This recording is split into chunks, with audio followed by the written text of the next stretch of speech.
La delincuencia organizada mexicana y la latinoamericana en general existe desde hace muchas décadas.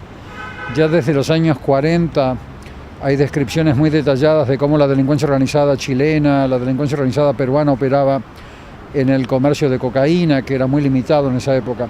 La delincuencia organizada mexicana operaba de manera muy articulada con el poder político mexicano, con el Partido Único de Estado en México, desde los años 60, 70, 80, en donde la delincuencia organizada mexicana era gestionada por el Estado mexicano, por el Partido Único de Estado mexicano. Se le asignaban mercados a cada grupo criminal, se le asignaban bienes y servicios ilícitos a cada grupo criminal. Con la transición política mexicana caótica que ocurrió en los últimos 20 años, donde se fue marchando de a poquito hacia un sistema electoral más representativo, con partidos compitiendo, lo que ha sucedido es que esa ausencia de institucionalidad en la competencia electoral ha causado una fragmentación del Estado mexicano. Ya el Estado no es capaz de gestionar a estos grupos criminales como lo hacía antes. Ya los grupos criminales son los que gestionan al Estado, los que capturan al Estado. Se invirtieron las reglas del juego. Antes era la delincuencia organizada la que era gestionada por un Estado piramidal de comando y control, con un partido único. Ahora es cada grupo criminal se ha adueñado de cada pedacito del Estado mexicano, donde el Estado mexicano es como un rompecabezas, donde cada pedazo le pertenece a un grupo criminal diferente, y los grupos criminales compiten ferozmente, cada vez más ferozmente, por la captura de ese Estado. Compiten para que la policía de Nuevo León le opere a un grupo criminal y no a otro. Compiten para que la Fiscalía de Sinaloa le opere a un grupo criminal y no a otro. Los demás grupos criminales asesinan como canal para apoderarse del Estado y consolidar sus mercados ilícitos. Ahora, no es solamente drogas a los que nos referimos. La delincuencia organizada mexicana opera en 22 tipos de mercados ilícitos. Drogas es solamente uno de esos mercados. Opera en el tráfico de seres humanos, en el tráfico de migrantes, en el contrabando, en la piratería, en la extorsión, en el secuestro, en el fraude electrónico, en el tráfico de armas y en el tráfico de órganos. O sea, son todos delitos organizados enormemente redituables que justifican de alguna manera que la delincuencia organizada mexicana compita entre ellos cada vez más ferozmente para capturar el Estado, y a través de la captura del Estado se pueden consolidar las rutas de tráfico, de distribución y obviamente el mercado de bienes ilícitos. El presidente Calderón personalmente puede llegar a tener la mejor de las intenciones. Esto no es un ataque personal a él. Sin embargo, el camino hacia el infierno está plagado de buenas intenciones. El presidente Calderón ha elegido una estrategia contraproducente, en donde el remedio es peor que la enfermedad. Se ha concentrado en reprimir cada vez más ferozmente a los grupos criminales sin tocar su dimensión patrimonial. Los patrimonios criminales en México están intactos. Más allá de la confiscación fortuita de dinero que se le encuentra a grupos criminales debajo del colchón, las miles y miles de empresas legales con las cuales opera la delincuencia organizada para poder transportar, para poder producir, para poder distribuir, no han sido tocadas. Por lo tanto, si tú le reprimes más y más a los grupos criminales sus actividades, intentando detener a más y más miembros, pero a la vez no les toca sus patrimonios, lo que hacen los grupos criminales en cualquier país del mundo es asignarle más dinero a más violencia y a más corrupción para defenderse. Eso se le llama la paradoja de la represión. Más soldados, más policías, más corrupción, más violencia. Más soldados, más fiscales, más corrupción, más violencia. Entonces es una paradoja, es un círculo vicioso que te lleva a la situación actual. Entonces el presidente Calderón, con su estrategia, le está tirando más gasolina al fuego. El fuego ya existía cuando él llegó al poder. Él le tira más gasolina y la situación de violencia se exacerba. En esa situación de fragmentación del Estado, donde cada pedazo del Estado le pertenece a un grupo criminal diferente, lo que sucede es que siempre surgen grupos criminales más poderosos que otros. Es muy darwiniano el proceso de consolidación de los grupos criminales. Los grupos criminales más débiles son devorados por los más fuertes. La Federación de Sinaloa, que es una alianza de muchos grupos criminales, es la consolidación más acabada de la delincuencia organizada mexicana en México y en todo Centroamérica. Son los que más han logrado infiltrar al poder político, son los que más han logrado infiltrar al poder económico empresarial.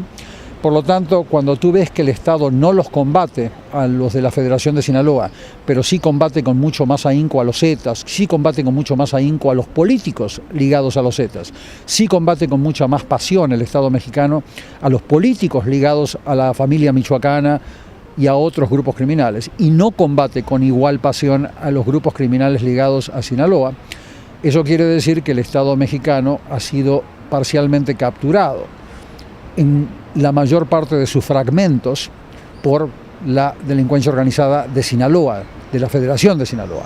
Por lo tanto, la detención de un exgobernador o de un exalcalde, y no de otros muchos que están también ligados a grupos criminales, corresponde más a ese sesgo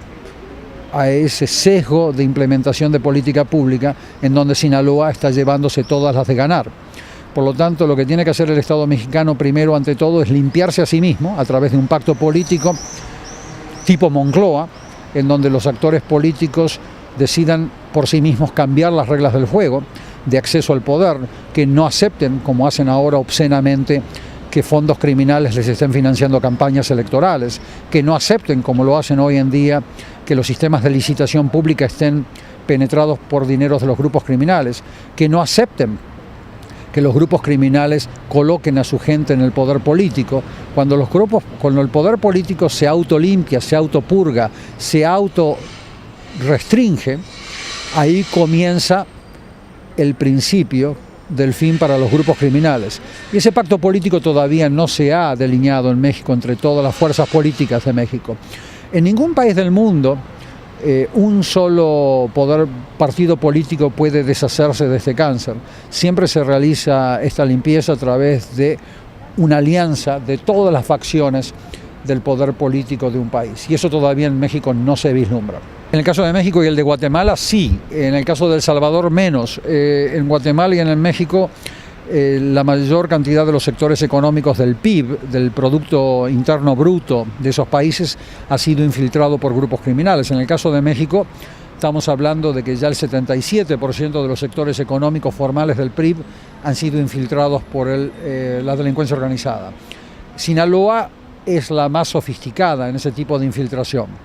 La Federación de Sinaloa, que ya contiene elementos de Tijuana, contiene elementos de la familia michoacana, contiene elementos de muchos grupos criminales de México y del exterior, es la que con mayor sofisticación ha logrado penetrar a directorios de empresas muy importantes, ha logrado penetrar a la mayor cantidad de los sectores económicos, como el sector de la construcción, el sector agropecuario, el sector farmacéutico, el sector financiero. En Guatemala es aún peor el problema. El 82% de los sectores económicos del PIB están penetrados por grupos criminales mexicanos y guatemaltecos. En este tipo de situación, Sinaloa, la Federación de Sinaloa, ha sido la que con mayor efectividad ha logrado penetrar al sistema político, penetrar al sistema económico y penetrar al sistema social, ya que gozan de una enorme protección social en México. Eso, de alguna manera, esos tres pilares de protección, el económico, el político y el social, les permite haber llegado a la situación de expansión patrimonial a la cual han llegado, en donde están presentes en 52 países del mundo, incluyendo a España y a otros países de la Unión Europea. Apoyo de la sociedad civil parcializada. Cuando tú vas a zonas en México o en Guatemala donde el Estado está relativamente ausente, donde no hay inversión en infraestructura social, donde no hay inversión en canales de desagüe, no hay inversión en escuelas, no hay inversión en sistemas de irrigación. Adivina quiénes son los que realizan esas inversiones. Son justamente las empresas ligadas a grupos criminales y los grupos criminales en sí mismos los que se presentan ante la población marginada, pobre, sin oportunidades y les dan fuentes de trabajo. Eso se produce en zonas como Michoacán, Sonora, Durango, y en esa situación uno obtiene protección social, ya que la sociedad, al recibir toda esa inversión de grupos criminales, le dan protección a esos grupos y a sus personajes para que la autoridad no pueda llegar a ellos de ningún país del mundo. En México operan agentes de inteligencia de muchos países del mundo. Si tú vas a una población marginada en México y haces preguntas sobre la familia michoacana o Sinaloa, te miran con cara extraña y te dicen que no saben nada. Cuando la población civil en zonas marginadas comienza a cooperar con los grupos criminales, la autoridad no recibe colaboración ciudadana, y sin colaboración ciudadana no puedes procesar penalmente a ningún grupo criminal, ni en México ni en España. Necesitas esa colaboración ciudadana. Entonces la protección social le permite a la delincuencia organizada interrumpir esa colaboración ciudadana con la autoridad formal. El señor Uribe, desde el año 2002, comenzó a implementar la Convención de las Naciones Unidas contra la Delincuencia Organizada, llamada Convención de Palermo, porque fue firmada en Italia, en Palermo. Y esa convención tiene 4 pilares. El pilar de represión, que es el que le gusta tanto al señor Calderón en México, el pilar de prevención social, que significa darle oportunidades a la población, inversión social, el pilar de prevención de la corrupción política al más alto nivel, y el pilar de desmantelamiento patrimonial en el sector privado a través de casos no penales, causas civiles.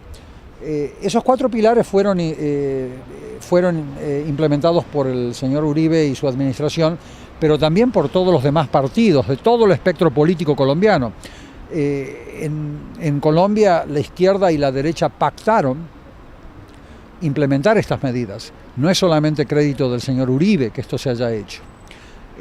Colombia llegó a un umbral del dolor en su momento que le permitió implementar estas medidas porque la élite colombiana, la élite político-empresarial colombiana, muy corrompida, muy amiga de los grupos criminales, que invitaba a los grupos criminales a sus clubs más exclusivos, en Medellín, en Bogotá, en Cali, llegaron a un umbral del dolor donde esa misma élite comenzó a ser devorada por la violencia organizada, en mucha mayor escala que en México hoy. Y ahí llegaron a una situación de concientización, porque se dieron cuenta que esa misma élite, ellos, que habían sido amigos de la delincuencia organizada, que le habían dado entrada al lavado de dinero, que le habían dado entrada a los personajes mafiosos a la vida política, como Pablo Escobar, esa misma élite estaba siendo devorada, sus hijos estaban siendo masacrados, sus candidatos presidenciales eran asesinados, su Corte Suprema estaba siendo atacada. Por lo tanto, decidieron cambiar las reglas del juego, y lo que sucedió durante la administración Uribe fue exactamente eso. Todos los partidos llegaron a un acuerdo para comenzar a implementar las medidas que yo mencionaba antes, los 4 tipos de medidas. Como resultado de ello, la delincuencia organizada colombiana se comenzó a atomizar comparado a la vieja época, los años 80 y demás. Comenzaron a atomizarse, se comenzaron a trasladar, desplazar hacia países limítrofes. Sigue existiendo la delincuencia organizada colombiana, como ustedes saben, pero no con esa concentración de poder que les permitía enfrentarse al Estado colombiano de igual a igual. Eso es crédito no solamente del señor Uribe, sino de toda la clase política colombiana, izquierda y derecha. Las alcaldías de izquierda colombianas implementaron políticas de prevención social con tanta pasión como lo hizo el presidente Uribe y su administración. Por lo tanto, no hay que acreditarle solamente al señor Uribe esos avances importantes. Bueno, Argentina es el caso inverso a Colombia. Hay una clase política pasiva que le está dando entrada a los grupos criminales a su entorno político, a su entorno electoral.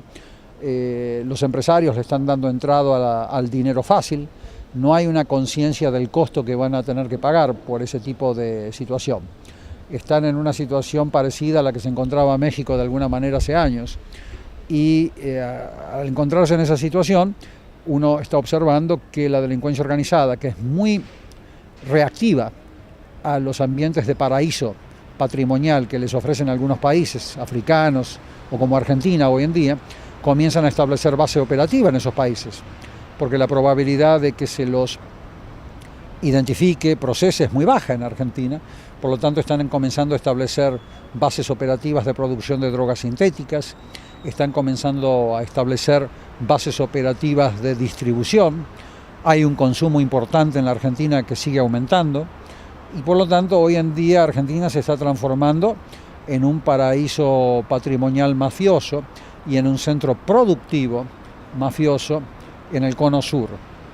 A mí me preocupa hoy en día más Argentina que países como Paraguay, que tenían la tradición de ser países con muy poca gobernabilidad. Tú hoy escuchas al presidente Lugo y el presidente Lugo reconoce la gravedad de la situación e intenta, con sus instrumentos muy limitados en Paraguay, enfrentarla. No lo hará con éxito, pero intenta. Pero en Argentina hay un desconocimiento oficial, hay una negación oficial de esa situación, con lo cual eso genera sospecha de una enorme infiltración política de los grupos criminales diversos, principalmente mexicanos, en Argentina, pero también de origen brasileiro y colombiano y peruano.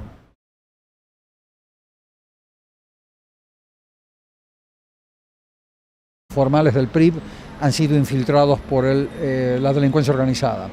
Sinaloa es la más sofisticada en ese tipo de infiltración. La Federación de Sinaloa, que ya contiene elementos de Tijuana, contiene elementos de la familia michoacana, contiene elementos de muchos grupos criminales de México y del exterior, es la que con mayor sofisticación ha logrado penetrar a directorios de empresas muy importantes, ha logrado penetrar a la mayor cantidad de los sectores económicos, como el sector de la construcción, el sector agropecuario, el sector farmacéutico, el sector financiero. En Guatemala es aún peor el problema. El 82% de los sectores económicos del PIB están penetrados por grupos criminales mexicanos y guatemaltecos. En este tipo de situación, Sinaloa, la Federación de Sinaloa, ha sido la que con mayor efectividad ha logrado penetrar al sistema político, penetrar al sistema económico y penetrar al sistema social, ya que gozan de una enorme protección social en México. Eso, de alguna manera, esos tres pilares de protección, el económico, el político y el social, les permite haber llegado a la situación de expansión patrimonial a la cual han llegado, en donde están presentes en 52 países del mundo, incluyendo a España y a otros países de la Unión Europea. Apoyo de la sociedad civil parcializada. Cuando tú vas a zonas en México o en Guatemala donde el Estado está relativamente ausente, donde no hay inversión en infraestructura social, donde no hay inversión en canales de desagüe, no hay inversión en escuelas, no hay inversión en sistemas de irrigación, adivina quiénes son los que realizan esas inversiones. Son justamente las empresas ligadas a grupos criminales y los grupos criminales en sí mismos los que se presentan ante la población marginada, pobre, sin oportunidades, y les dan fuentes de trabajo. Eso se produce en zonas como Michoacán, Sonora, Durango, y en esa situación uno obtiene protección social, ya que la sociedad, al recibir toda esa inversión de grupos criminales, le dan protección a esos grupos y a sus personajes para que la autoridad no pueda llegar a ellos de ningún país del mundo. En México operan agentes de inteligencia de muchos países del mundo. Si tú vas a una población marginada en México y haces preguntas sobre la familia michoacana de órganos, o sea, son todos delitos organizados enormemente redituables que justifican de alguna manera que la delincuencia organizada mexicana compita entre ellos cada vez más ferozmente para capturar el Estado, y a través de la captura del Estado se pueden consolidar las rutas de tráfico, de distribución y obviamente el mercado de bienes ilícitos. El presidente Calderón personalmente puede llegar a tener la mejor de las intenciones. Esto no es un ataque personal a él. Sin embargo, el camino hacia el infierno está plagado de buenas intenciones. El presidente Calderón ha elegido una estrategia contraproducente, en donde el remedio es peor que la enfermedad. Se ha concentrado en reprimir cada vez más ferozmente a los grupos criminales sin tocar su dimensión patrimonial. Los patrimonios criminales en México están intactos. Más allá de la confiscación fortuita de dinero que se le encuentra a grupos criminales debajo del colchón, las miles y miles de empresas legales con las cuales opera la delincuencia organizada para poder transportar, para poder producir, para poder distribuir, no han sido tocadas. Por lo tanto, si tú le reprimes más y más a los grupos criminales sus actividades, intentando detener a más y más miembros, pero a la vez no les toca sus patrimonios, lo que hacen los grupos criminales en cualquier país del mundo es asignarle más dinero a más violencia y a más corrupción para defenderse. Eso se le llama la paradoja de la represión. Más soldados, más policías, más corrupción, más violencia. más soldados, más fiscales, más corrupción, más violencia. Entonces es una paradoja, es un círculo vicioso que te lleva a la situación actual. Entonces el presidente Calderón con su estrategia le está tirando más gasolina al fuego. El fuego ya existía cuando él llegó al poder. Él le tira más gasolina y la situación de violencia se exacerba. En esa situación de fragmentación del Estado, donde cada pedazo del Estado le pertenece a un grupo criminal diferente, lo que sucede es que siempre surgen grupos criminales más poderosos que otros. Es muy darwiniano el proceso de consolidación de los grupos criminales. Los grupos criminales más débiles son devorados por los más fuertes. La Federación de Sinaloa, que es una alianza de muchos grupos criminales, es la consolidación más acabada de la delincuencia organizada mexicana en México y en todo Centroamérica. En Sinaloa te miran con cara extraña y te dicen que no saben nada. Cuando la población civil en zonas marginadas comienza a cooperar con los grupos criminales, la autoridad no recibe colaboración ciudadana, y sin colaboración ciudadana no puedes procesar penalmente a ningún grupo criminal, ni en México ni en España. Necesitas esa colaboración ciudadana. Entonces la protección social le permite a la delincuencia organizada interrumpir esa colaboración ciudadana con la autoridad formal.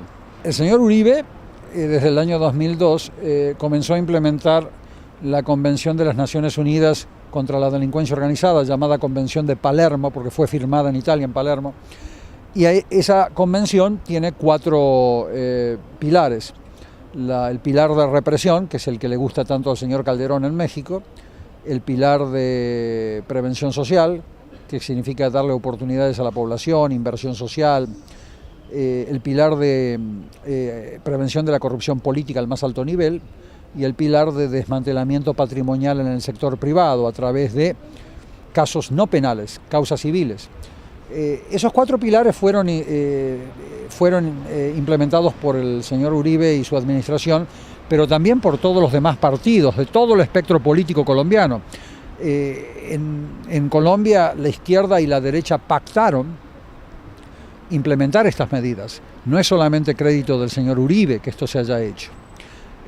Colombia llegó a un umbral del dolor en su momento que le permitió implementar estas medidas porque la élite colombiana, la élite político-empresarial colombiana, muy corrompida, muy amiga de los grupos criminales, que invitaba a los grupos criminales a sus clubs más exclusivos, en Medellín, en Bogotá, en Cali, llegaron a un umbral del dolor donde esa misma élite comenzó a ser devorada por la violencia organizada, en mucha mayor escala que en México hoy. Y ahí llegaron a una situación de concientización, porque se dieron cuenta que esa misma élite, ellos, que habían sido amigos de la delincuencia organizada, que le habían dado entrada al lavado de dinero, que le habían dado entrada a los personajes mafiosos a la vida política, como Pablo Escobar, esa misma élite estaba siendo devorada, sus hijos estaban siendo masacrados, sus candidatos son los que más han logrado infiltrar al poder político, son los que más han logrado infiltrar al poder económico empresarial.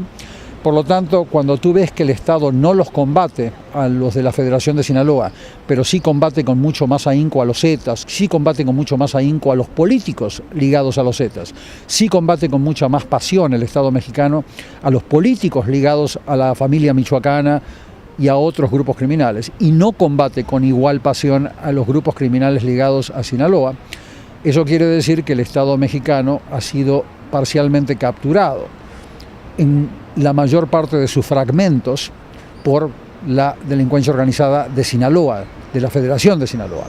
Por lo tanto, la detención de un exgobernador o de un exalcalde, y no de otros muchos que están también ligados a grupos criminales, corresponde más a ese sesgo de implementación de política pública en donde Sinaloa está llevándose todas las de ganar.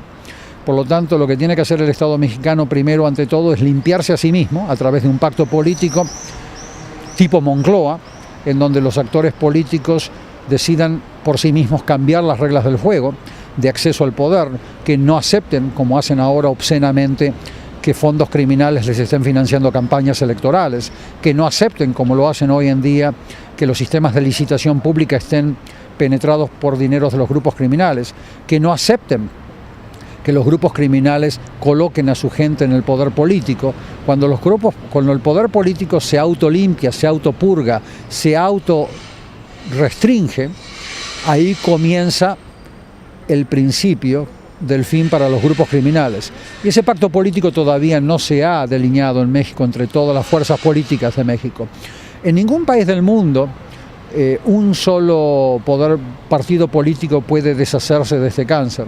Siempre se realiza esta limpieza a través de una alianza de todas las facciones del poder político de un país. Y eso todavía en México no se vislumbra. En el caso de México y el de Guatemala, sí. En el caso de El Salvador, menos. En Guatemala y en México, la mayor cantidad de los sectores económicos del PIB, del Producto Interno Bruto de esos países, ha sido infiltrado por grupos criminales. En el caso de México, estamos hablando de que ya el 77% de los sectores económicos, la delincuencia organizada mexicana y la latinoamericana en general, existe desde hace muchas décadas. Ya desde los años 40 hay descripciones muy detalladas de cómo la delincuencia organizada chilena, la delincuencia organizada peruana operaba en el comercio de cocaína, que era muy limitado en esa época. La delincuencia organizada mexicana operaba de manera muy articulada con el poder político mexicano, con el Partido Único de Estado en México, desde los años 60, 70, 80, en donde la delincuencia organizada mexicana era gestionada por el Estado mexicano, por el Partido Único de Estado mexicano.